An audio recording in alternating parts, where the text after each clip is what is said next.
राजा भैया की तेरहवीं हुई है, क्या जी कहना चाहेंगे आज के दिन पे? सर, आज 13वीं राजा भैया की है, वो आकर मृत्यु मारा है। तो हम सब परिवार के लोग ही घर में थे, लेकिन जिस तरह से उसके साथ में हुआ है, हम्म, ये तो सोचने मजबूर करता है। हम भगवान से चाहते हैं कि उसकी आत्मा को शांति मिले। कब शांति मिलेगी? किस तरह सर, का आरोपियों आत्मा को के शांति साथ जब क्या किया? मिलेगी कि जब पूरा केस सॉल्व होगा। जब तक तो उसकी आत्मा भटकी, क्योंकि आज 13वें होने के पहले भी इतने सारे केस सॉल्व हो रहे हैं, तो कुछ तो है कि उसका मन अभी लग नहीं रहा गया। एक काला जादू नरबली की जो बात आ रही सामने, वो किस तरह सर देखते देखो, हैं? यहाँ मैं तो नहीं है, जैसे आप लोग गए थे, उसको फोटो उल्टी टंगी हुई थी सोनम की, तो जिंदा बच भी गई, मिल भी गई, है ना। फिर उसके बाद जहाँ गए थे वहाँ तंत्र वंत्र क्रिया की जाती है, सबको पता है इंडिया में है।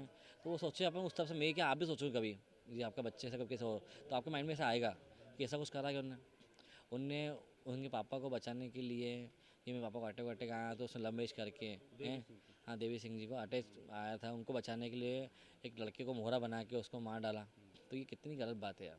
हम्म, इतना प्यार था बाप से उसको।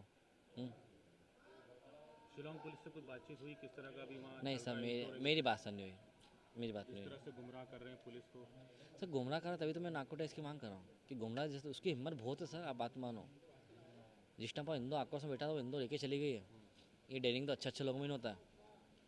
अच्छा, आपके साथ कितने परिवार में 3-4 दिन रही वो, तो आपका आपकी बहू है एक तरह से देखा जाए तो, जी छोटे जी भाई की जी जी पत्नी। जी। कभी कुछ बातचीत हुई उससे? ऐसा लगा कुछ व्यवहार में? सर, विवाह में लगता है हमको हल्का सा, भाई 4 दिन में क्या मालूम पड़ेगा। कोई भी इंसान हो आपकी इतना बातचीत साथी। हुई 4 दिनों में उनसे? सर, मेरा तो जेठ हूँ, मेरे पास टाइम था नहीं, शादी के बाद हम दूसरे काम में लगे हुए थे, हम्म। तो मैं ध्यान दिया नहीं था। आपकी मम्मी के साथ व्यवहार उनका? तो मम्मी से अच्छा हो गया था।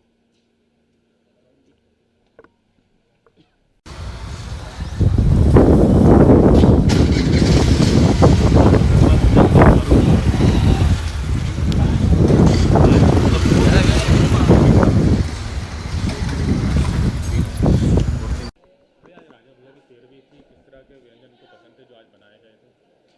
देखिए, आज राजा को 13 दिन पूरे हो चुके थे, तो उसकी 13वीं के लिए हमने जो है राजा की सुख शांति के लिए हमने पूजा पाठ रखी थी हम लोगों ने। और ब्राह्मण द्वारा जो है सभी ब्राह्मणों को हमने भोजन कराया गया है। और राजा की आत्मा की शांति के लिए हमने पूरे परिवार समेत हम लोगों ने धूप दी है। सोनम के घर से भी कोई आए थे अगर यहाँ पे 13वीं देखिए, में? हमने तो किसी को बुलाया नहीं है। जी। अब वो बिना बोले आए हैं, तो हमने एकदम भगा सकते नहीं है कि जिस प्रकार से राजा की सुख शांति के लिए हमने पूजा पाठ करी है, और उसमें कोई बिना बोले आ जाए कभी कभी कोई, तो हम भगा सकते नहीं कौन हैं। आया था? गोविंद आया था। किसी तरह की बातचीत या उन्होंने कुछ नहीं, मैंने इससे कोई बातचीत नहीं करी। पूजा पाठ उन्होंने करी है?